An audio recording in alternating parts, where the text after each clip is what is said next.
Taking care of you is quite a hassle, so it's simpler if you just live here." With those words, I sensed the door closing behind me. Then, a loud bang echoed, and a wave of unease washed over me, causing panic. "Mike, are you there? Mike." I raised my voice in anxiety, but there was no response. The silence of the room intensified my panic. "Mike, answer me." Unaccustomed to the wheelchair, I made a mistake maneuvering it and ended up falling out. Ouch! Why is this happening? Fearing being crushed by my unspoken worries, I vocalized, "Where in the world am I? Am I just going to die here all alone?" Tears streamed down my face due to regret and sadness, but it was when I couldn't stop crying that Catherine entered, and with the sound of the door opening, I felt wrapped in warmth.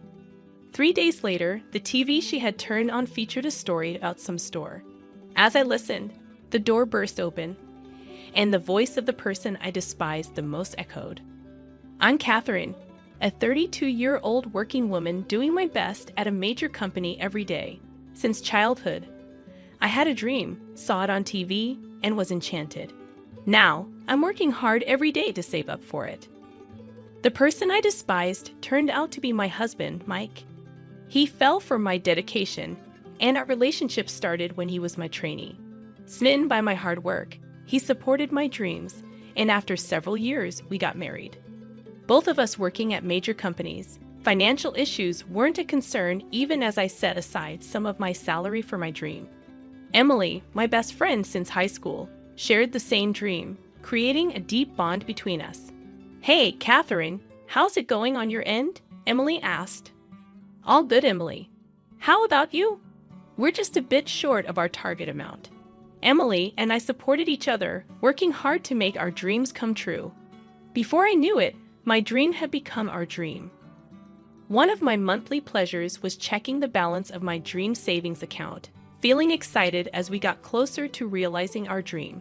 As I checked the balance this time, shock coursed through me. About $5,000 had been withdrawn from the dream savings account. Only 2 people knew of this account's existence, Mike and Emily. Out of them, only Mike knew where the passbook was. I rushed home and confronted Mike, who was casually lounging around. "Hey, did you just take out money from my dream savings without asking me?" "Yeah, I borrowed some." "Quit nagging. I'll pay it back eventually." He showed no remorse, and my anger boiled. "I've worked hard to save that money. Why is a woman over 30 still chasing dreams? Aren't you being ridiculous?" "What'd you just say?" Lately, Mike had been mocking my dreams, emphasizing my age and suggesting I should support his younger self. He used to support me, but now he saw it as an excuse to use my money. "We're married, our money is shared, so what's the problem? There's money in there from before we were married." "Where did you put my passbook?" After some pressure, Mike reluctantly handed it over. "I need to find a better hiding spot for this now. Stop complaining so much. If you have that much saved up, using a little shouldn't be a big deal." Hearing Mike mutter this, something snapped inside me. I covered all our living expenses and rent, and I didn't need someone who didn't contribute to criticize me. What? There's a significant pay difference between us. Although I started working before you, I've maintained the top performance spot because of my age. Your performance isn't even close, often being outdone by younger colleagues. The reason for that is your mentor was me, but how many years ago? Whose fault is it that you haven't grown since then? You can't capitalize on youth anymore, so of course, you have to work hard to earn a living. Our interactions often ended in arguments like this. A few years ago, Mike used to be supportive, saying things like, "I support you," and "keep it up." Did this change after I turned 30? Around that time, he started calling me an old lady, constantly bringing up my age. Whenever I tried to argue back, Mike would sulk and ignore me, and I'd always end up apologizing. But this time, I wasn't feeling like apologizing. After the big fight with Mike, I called Emily. "I'm sorry, Emily. We promised to save together. It's Mike's fault." "You don't need to worry, Catherine." Feeling both remorse and gratitude for Emily's forgiving laughter, I apologized again. We were so close to our savings goal, but because of Mike, it felt further away. I let out an involuntary sigh, which Emily probably heard over the phone because she chuckled. Happiness might be fleeting. Unlike me, you're married, Catherine. Some bumps in the road are to be expected. $5,000 isn't just some bumps, Emily. I'm glad we kept separate accounts. Absolutely. We need to be more careful about Mike from now on. You can say that again. Then we chit-chat about trivial things until that moment. I hadn't imagined what was to come or thought our friendship could be broken. I was on my usual route to a sales appointment, reviewing contract details in my mind while crossing the pedestrian lane. Suddenly, a car that ran the red light was speeding towards me. Lost in thought, I noticed it too late. A powerful impact, and I felt my body being thrown. Amidst the noise around and the sound of the car leaving, unable to move due to pain, I blacked out. Catherine, Emily, Catherine, are you awake? Hold on, I'm getting the doctor. Touched by Emily's almost tearful voice, my consciousness began to return. I tried to open my eyes, but it was pitch black. All I could sense was Emily's frantic movements nearby. Not knowing what had happened and not being able to move my legs filled me with anxiety. Then, a doctor summoned by Emily started explaining. It might be shocking, but please remain calm, Catherine. Your eyes were damaged in the accident. To cut it short, the accident left me blind, and I'd lost the use of my lower body. From now on, I'd live my life without seeing and confined to a wheelchair. Why did this happen to me? I was so close. I was plunged into deep despair. How could I chase the dream we were so close to achieving? Throughout my grief, Emily was always there beside me. Catherine, I won't give up. I'll work hard for both of us. I'll achieve our dream and present it to you, so don't give up. Honestly, I thought of giving up on everything. But with Emily's continuous encouragement, I found the strength to rethink things. And then, upon hearing I'd regained consciousness, Mike rushed to my side. During my hospital stay, he remained by my side, comforting me, helping distract me from my woes. I felt nothing but gratitude to both of them. However, that was only at first. Emily stopped visiting, and now, in my current state, I couldn't even contact her. What further devastated me was Mike's attitude. At first, he'd engage in chat, but slowly, he'd speak less and visit less. When he'd come to the room, all I'd hear was the tapping on his phone. Hey, Mike, how's work been lately? Why would that matter to you? His responses were cold. His attitude deeply hurt me, but what hurt more was Emily's absence in reality. As a foolproof place Mike couldn't access, I had entrusted Emily with the passbook for our dream savings account. It's a dreadful thought, but had she stopped coming because she'd gotten hold of that passbook? Maybe Mike never really cared about me. With these thoughts, I grew more despondent. Alone in the hospital room, my days were filled with tears. After some time, I was discharged and went home. Frankly, I was filled with anxiety. It's okay. I'm here for you. Reassured by Mike's sudden gentleness, I chose to be discharged. Afterward, I got into his car. The distance between my home and the hospital was just a short drive away, barely 10 minutes. But this drive was clearly taking longer. Mike, where are we headed? There's a place I want to stop by, but I wanted to head straight home, and I felt apprehensive about traveling without my sight. Sensing my reluctance, Mike spoke in a soft tone. There's a place that'll help take your mind off things, even if you can't see. It's related to your dream, you know, my dream. The first person who came to mind upon hearing that was Emily. She had promised to achieve it on my behalf. She said she'd make my dream come true and present it to me. I hate to tell you this, Catherine, but Emily betrayed you. What? Emily did? What do you mean? Mike's words had me shaken, and I couldn't help but reply with a trembling voice. In truth, after Emily got hold of your passbook, she disappeared. I've been searching for her ever since. I apologize for taking my frustration out on you in the hospital. According to Mike, his aloof behavior was because he had been looking for Emily. The constant tapping on his phone was him contacting everyone he knew, trying to gather eyewitness accounts. At that moment, I couldn't fathom the betrayal, and my thoughts came to a standstill. Normally, I would have picked up on any inconsistencies. But I finally found her. Let's confront her together. All right, I found myself agreeing. The car ride continued for what felt like hours. How far had we traveled? My anxiety peaked when Mike finally announced, "We're here." The car stopped. With Mike's help, I got out of the car, and I felt being wheeled into a building. "Mike, where are we? I don't sense anyone else here." "Obviously, because this is an abandoned house." "What?" I sensed Mike moving away. Panicking, I tried to locate him, but to no avail. Suddenly, fear overtook me. "Mike, where are you?" Behind me, I heard Mike laughing. "You're a hassle. Just live here." With that, I felt the door being shut behind me, followed by the distinct sound of a lock. A dreadful feeling overcame me, and I began to panic. "Mike, are you there? Mike?" My calls were met with silence. In the deafening quiet, my panic escalated. "Mike, please." Unable to navigate with my unfamiliar wheelchair, I tumbled over. I accidentally mishandled the wheelchair and fell out of it. It hurts. Why? I felt that if I didn't speak, my fear would overcome me. Where was I? Would I die alone, abandoned? As despair threatened to drown me, tears flowed freely. A familiar voice broke the silence. "Catherine."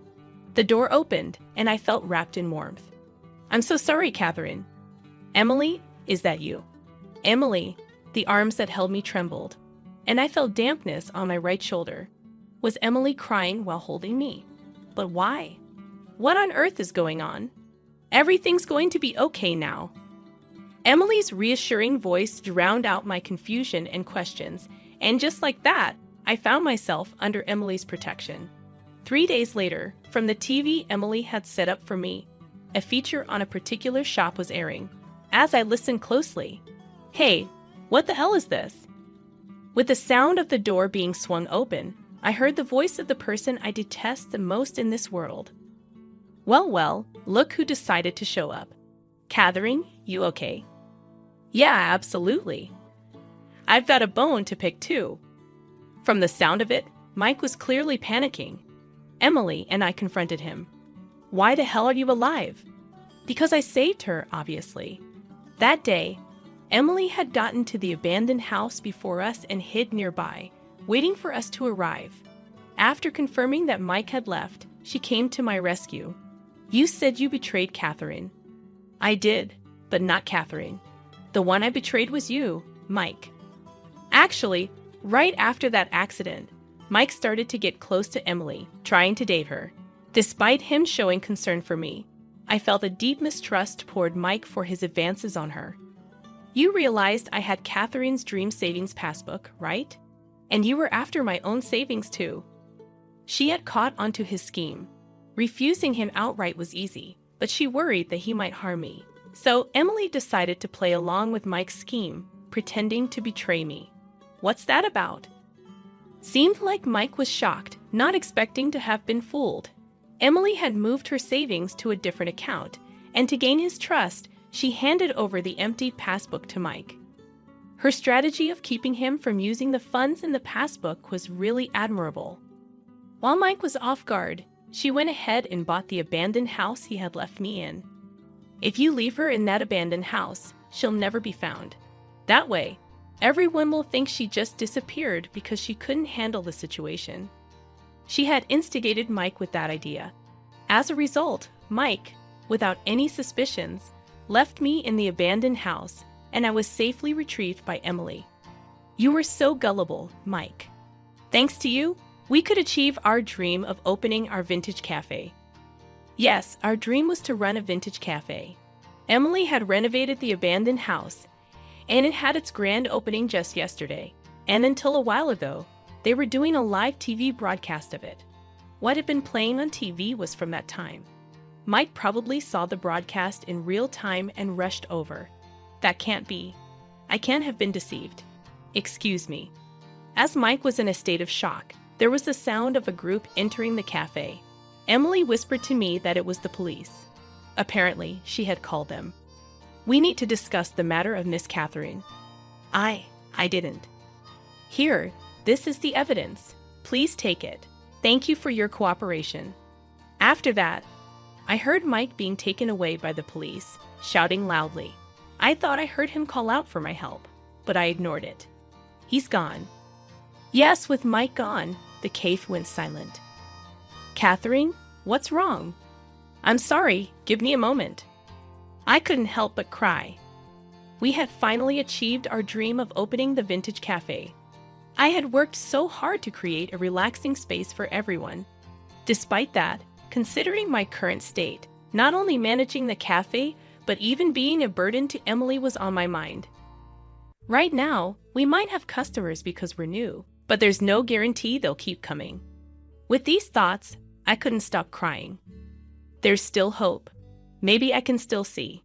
In fact, I had eye surgery at the time of the accident, and because of that, I currently wear an eye patch. However, the possibility of being blind is high, and even if not, I was told my vision would be significantly impaired. With my lower body paralyzed, the suspicion of Emily's betrayal and Mike's attitude, my weakened state prevented me from removing this eye patch, making me believe I had lost my vision. I kept my promise to make our dream come true. So let's go to the hospital together. I nodded in response, and on our day off, Emily took me to the hospital. When the eye patch was removed, I was able to perceive light. With some adjustments like glasses, you should be fine. The doctor's words brought great joy to Emily. Honestly, I couldn't see her expression, but I thought I'd give it another shot and keep pushing a bit longer. After that, I divorced Mike. Thanks to Emily's thorough investigation, the reason for Mike's outrageous behavior came to light. Mike had been cheating on me with a younger colleague. Moreover, that very woman was the one who had hit me with her car. Both of them were arrested for their respective crimes and had to pay me a hefty settlement. He made my best friend suffer. I'm never gonna forgive him, Emily said. Calm down, Emily.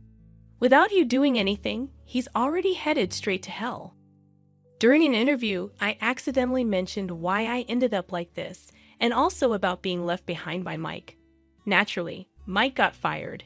Even if he's released, hellish days await him. On the other hand, things were going well for me. Thanks to the settlement, I could buy some good glasses. With my vision restored, my motivation skyrocketed. Being in a wheelchair hadn't changed, but the list of things I could do had increased considerably. All the crafts sold at our shop are handmade by me, and I continue to make more even during administrative work hours. These crafts are popular among customers and have been a source of profit for the shop. With the shop booming, I had completely forgotten about Mike. Then, one day, before opening, he came by. Catherine, I'm truly sorry. We ignored him and carried on with our usual pre-opening routine. Hey, you! A customer called out to him. Huh, aren't you the guy who left his wife? What the heck are you doing here showing your face so shamelessly? Mike, feeling the pressure from the customer's glare, left in a hurry. I smiled in gratitude to the customer. Thank you, Robert. No problem. Glad I was here early. Robert was a regular at our shop and had been the cameraman when the TV crew visited. He continued to support us as a customer after the broadcast. I'll be making some drinks today. Please make sure to order one, I said. Really? I'm looking forward to it. You two are quite obvious, aren't you? Emily chuckled, sensing something between us. Thinking back, I'm truly glad I agreed to that interview. Now we need to make sure he never shows up again, I remarked. Oh, I can recommend a good lawyer for that, Robert offered. Thank you, we'd really appreciate that. I can't waste any more time on a guy like that. I must work hard for our customers. Soon I was back to being engrossed in my work, with the two of them watching over me with kind eyes. Sometime later, Robert remarked, You look so happy today. Something good happened. Yes, actually, I received a letter the other day. The letter mentioned how my work had been an inspiration for many. That made me incredibly happy. When you smile like that, you're so beautiful, Catherine. I've come to really like you. Would you consider dating me? His confession took me by surprise.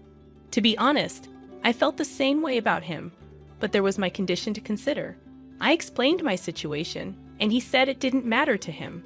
Even so, I wanted to take some time to think. I just want you to be happy, Emily remarked. That's not so simple, I replied. Just make sure you don't have any regrets. Yes, thank you. Life was pretty smooth sailing for me. Mike, on the other hand, ended up in debt. He managed to find a job, but it was low paying, and he was overworked. Additionally, the family of his affair partner was giving him a hard time. They demanded he take responsibility for getting involved with their daughter. Well, all I can do is cheer him on from a distance. After all, he brought it upon himself. I'd be troubled if he relied on me now. Thanks to the lawyer, Mike couldn't reach out to me for help and seemed to be struggling quite a bit. He brought it on himself, Emily murmured as she looked over some information a private investigator had found. I agreed with her sentiment. Later on, I remarried Robert. He accepted everything about me, and I chose to respond to his feelings. While Emily celebrated our union, she too had someone special in her life. She mentioned a man who helped with the renovations of the old house into a cafe. Apparently, they had mutual feelings for each other for some time, but were hesitant because of their age difference. Learning about our relationship encouraged her to pursue her own happiness. It's all thanks to you, Catherine, Emily said. And I owe all my happiness to you, Emily. If I had been alone, I would have given up on life a long time ago. I'm truly grateful for having Emily by my side. Will you continue to stand by me from now on? I asked her. Of course. I finally feel like I've repaid the favor. Confused by her words, I tilted my head. You saved me during our school days, Emily explained. Apparently, Emily had felt isolated in middle school. When we met in high school, I'd been kind to her, and that changed everything. Because I believed in her dreams and supported her, she felt motivated to keep going. Hearing this, I felt tears form in my eyes. I decided that we should continue to cherish the bond between us. Hey, let's delve into the inheritance topic. At my sister's words, we were taken aback. I'm curious about my share of Grandpa's inheritance, assuming it's around $1 million. She used to be adorable when she was younger. When did she become so obsessed with money? By the way, I'm Lindsay, 35, happily single and dedicated to my work as a caregiver. Marriage isn't on my radar, and I'm enjoying my single life. Being a caregiver is tough, you know. Building relationships with clients can be challenging, and it's physically and mentally exhausting at times. But hearing gratitude from clients like Lindsay, thank you, you always help me, keeps me energized. It's a rewarding profession. Lindsay, is it time to finish up? My colleague asked as I was washing used towels. I'll take over. I feel guilty every time, but sure, take care. By 5:00 p.m., my colleague was taking the night shift. I have circumstances preventing me from working nights, but my workplace understands. I'm truly grateful. After expressing my thanks, I hurried home, a 20-minute drive away. Grandma? I'm back, I greeted. Have you eaten? About 2, Grandma replied. Then let's eat together with Grandpa. The 3 of us. How about that? I live with my grandparents to care for Grandpa. It might be unusual, but I moved here willingly. After losing our mother, our family became a father-only household. My sister was often rebellious toward our grandparents, but I appreciated their kindness. Despite working, my sister still asked for money whenever she ran out. Moreover, when my sister got married 5 years ago, she had the audacity to demand a $10,000 congratulatory gift. My father and I scolded her sternly, questioning her greed. What do you think Grandpa and Grandma are for, huh? It's my wedding, and it wouldn't hurt them to be more generous, she argued selfishly. Unbelievably unreasonable. My father reprimanded her. Can't you stop being so selfish? You're way too spoiled. Despite the scolding, the grandparents ended up giving the $10,000 as a congratulatory gift. I tried to intervene, saying it wasn't necessary, but they insisted, considering it a celebration. If only my sister and her husband had shown some gratitude. Instead, they acted as if receiving the money was their due right. That's why I never really liked my sister and her husband. Dealing with them only led to irritation. So after my sister got married, I maintained a healthy distance from them. 2 years ago, Grandpa suffered a stroke and became bedridden. After discussions with my father and relatives, we considered placing him in a facility. However, Grandma insisted on not being separated from him. "I will take care of Grandpa until the end," she declared. Witnessing the closeness of my grandparents, even from a grandchild's perspective, it was painfully clear that separating them would be too harsh. However, Grandma was already over 80, and taking care of Grandpa alone would be challenging. That's when I made up my mind. I decided to live with my grandparents. I owe so much to them for raising me, and more than anything, for their unwavering love and commitment. I wanted to repay them as a professional caregiver and as their grandchild, providing support for my grandparents. I requested a transfer at my workplace and moved into their house. I am currently taking turns with Grandma in taking care of Grandpa. The reason for refusing night shifts at my current job is because of this, and I'm truly grateful to my workplace for accommodating my needs. Grandpa seems to be in a good mood today. Grandma said to me while wiping his body. Really, it feels like he's smiling.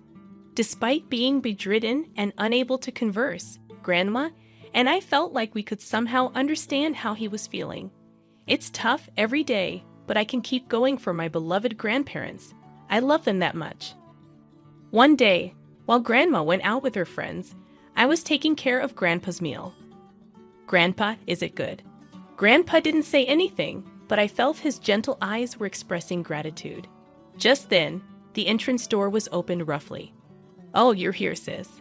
What are you doing here?" My sister barged into the house. Even though she's family, I couldn't help but feel a bit displeased. "Nothing much, just came to see how Grandpa is doing," she said. I thought she didn't really care about Grandpa, but I didn't voice it. "So, how is Grandpa doing?" "Well, nothing much has changed, I guess," I replied. Her interest seemed minimal, and I couldn't shake the feeling that she had some ill intentions. "By the way, where's Grandma?" "She's out at the moment. Do you need something?" "Not really, nothing important. What could it be? This house is still as old as ever." My sister looked around as if appraising it. I felt she had some ill intentions, which made me more cautious. "Hey, have you heard anything from Grandma?" "Heard what? About the inheritance?" I was utterly dismayed. Grandpa is still alive. Why would she bring up such a topic? It's extremely disrespectful. Why are you even concerned about that? "Well, if we wait until after he's gone, things will be rushed, right? It's better to talk about these things early." "Can you stop? Is that why you showed up, just to talk about this?" "What's wrong with that? We have to discuss it sometime. Why are you even sticking your nose into the inheritance talk?" My sister and I ended up arguing right there.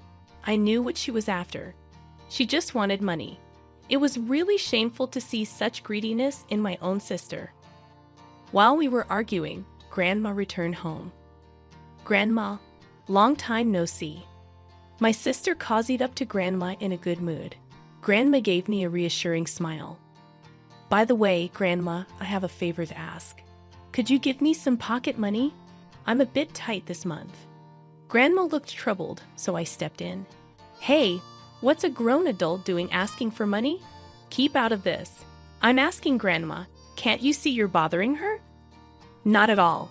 I'm her granddaughter, after all," my sister retorted, looking up at Grandma with a smile, hoping for money. It was just too crude. "I just paid the neighborhood association fees, so I don't have any cash on me." "Sorry," Grandma skillfully dodged my sister's request. "Oh, is that so? Then never mind. I'll be going." My sister backed off easily and left. I sighed in relief and looked at Grandma. "I'm sorry, Grandma." "It's not something you should apologize for, Lindsay. I bought some sweets. Let's eat them together." Grandma smiled kindly. My sister is really troublesome.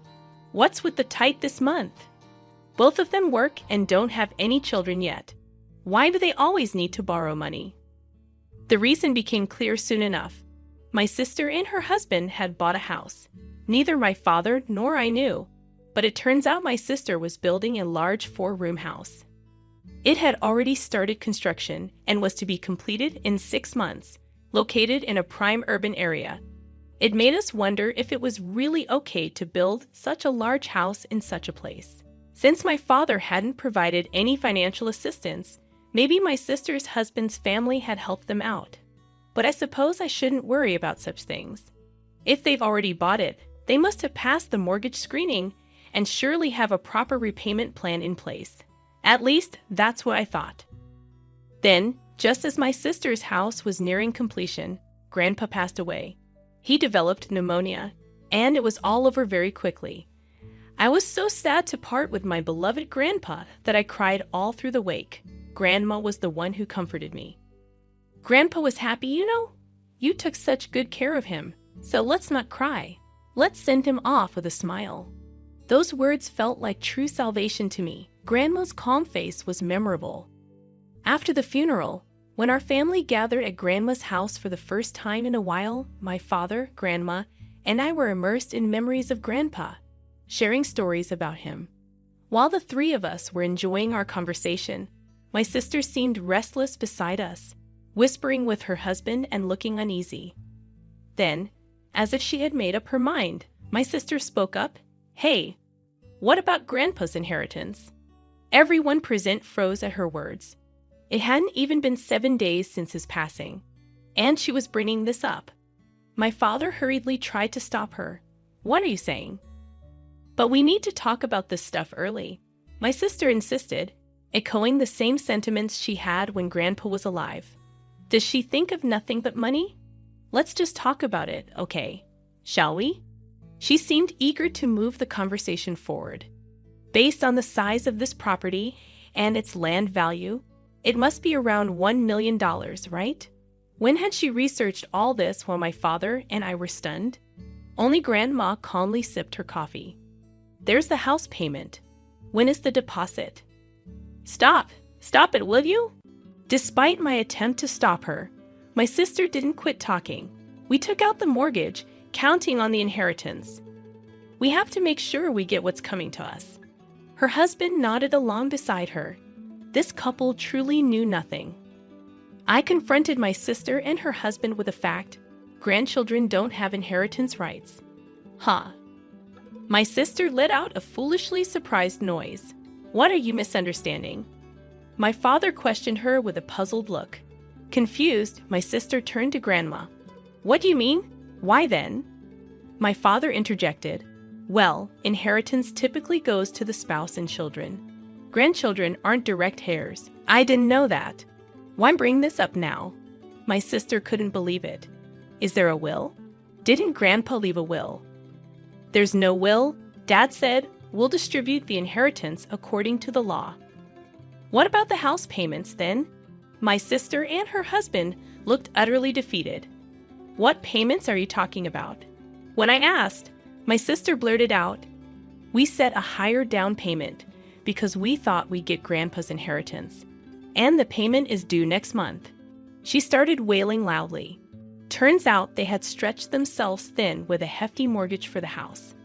I had assumed her husband's parents had helped them, but they had borrowed to the hilt on their own to lighten the monthly mortgage burden. They were supposed to prepare a $100,000 down payment, but their plans had gone awry. "So, I won't get any money at all, not even a little?" She asked my father and Grandma again. But the law is the law, no matter how much she fussed. "No, there's nothing," Grandma replied. Furious as if on fire, my sister started. "That's not fair. You've been spending Grandpa's money all along, haven't you? That's so sneaky." She directed her anger at me. "Stop saying weird things. I haven't done anything like that." "Lies. You were just after Grandpa's inheritance under the guise of caregiving." To think my sister harbored such thoughts, I was at a loss for words. I thought it was strange offering to take care of Grandpa instead of our parents. "There's no other reason but money hunting, that's it. You should pay for our house's down payment, Lindsay. You've been milking Grandpa for money, haven't you? She threw those words at me with a triumphant look.